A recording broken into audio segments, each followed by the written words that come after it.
I'm here again to beg the government, President Tinubu, and the governor of Oyo State, Engineer Seyi Makinde, to please help us and dialogue with these people.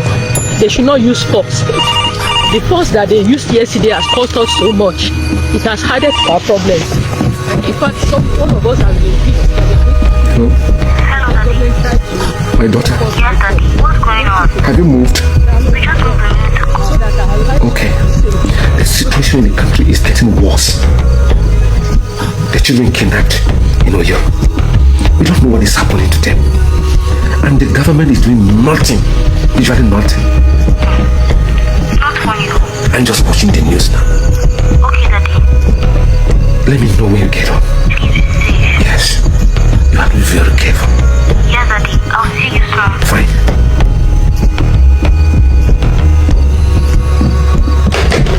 Efforts by force. We want you to call them and dialogue with them so that our lives will be safe, not killed.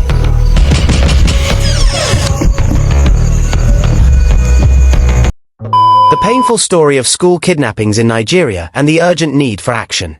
Imagine waking up in the morning, helping your child put on a school uniform, saying a short prayer, and watching them leave for school with a smile. You expect them to return home in the afternoon. But they never do. Instead, your phone rings. Panic spreads. Rumors begin to circulate. Parents gather in tears.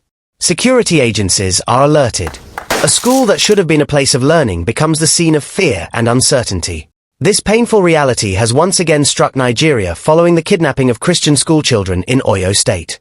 For the affected families, this is not just another headline. It is a nightmare. Mothers cannot sleep. Fathers struggle to remain strong. Siblings wait anxiously for news. Communities pray desperately for the safe return of innocent children whose only crime was going to school. Sadly, this is not the first time Nigeria has witnessed such a tragedy.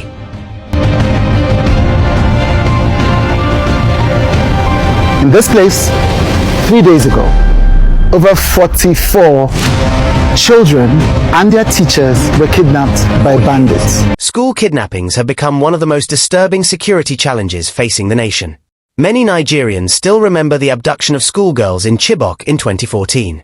The incident shocked the world and drew international attention to Nigeria's security crisis.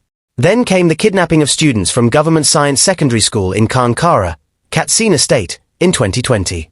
Hundreds of boys were taken from their dormitories under the cover of darkness.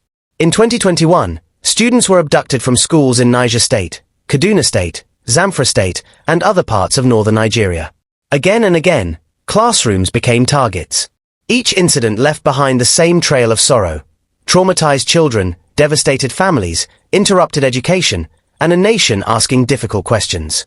Now, with the latest kidnapping in Oyo State, many Nigerians are once again asking, when will this end?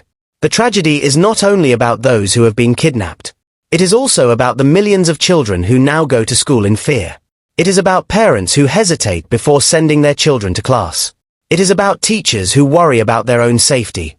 It is about communities losing confidence in the ability of institutions to protect their most vulnerable members.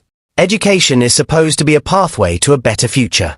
But in many parts of Nigeria, it has become associated with risk and uncertainty. To solve this crisis, we must first understand its root causes. One of the major factors is the deteriorating security situation in various parts of the country. Criminal groups have discovered that schools are often soft targets.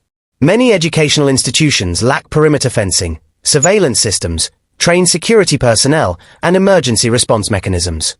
Another contributing factor is poverty. In regions where economic hardship is widespread, criminal activities become attractive to individuals seeking quick financial gains.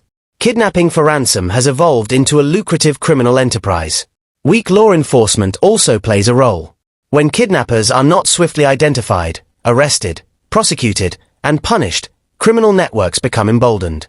Impunity encourages repetition. Poor intelligence gathering is another challenge. Many attacks occur because warning signs are missed or security agencies lack actionable intelligence before criminals strike. In some rural areas, geographical isolation further complicates matters. Schools located far from major towns often have limited security presence and slower emergency response times. Beyond the physical dangers lies an invisible wound: trauma. The emotional impact on kidnapped children can last for years. Many survivors experience fear, anxiety, depression, nightmares, and difficulty returning to normal life. Some never fully recover from the psychological scars. Parents suffer too. The uncertainty of not knowing whether a child is safe can be emotionally devastating. Entire communities become trapped in cycles of fear and grief. This is why the issue must not be treated as just another security incident. It is a national emergency. The protection of children should be one of the highest priorities of any society. So what must the government do? First, security around schools must be strengthened immediately. Every school should have basic security infrastructure, including perimeter fencing, controlled entry points, alarm systems, and trained security personnel. Second, intelligence gathering must be improved.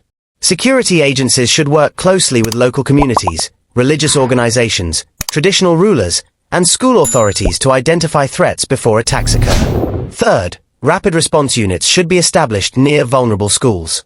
When emergencies happen, response time can mean the difference between rescue and tragedy.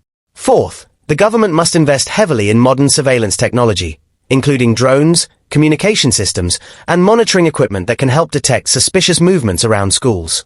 Fifth, criminal networks responsible for kidnappings must be dismantled completely. Arrests alone are not enough. Financiers, collaborators, informants, and sponsors must also be identified and prosecuted.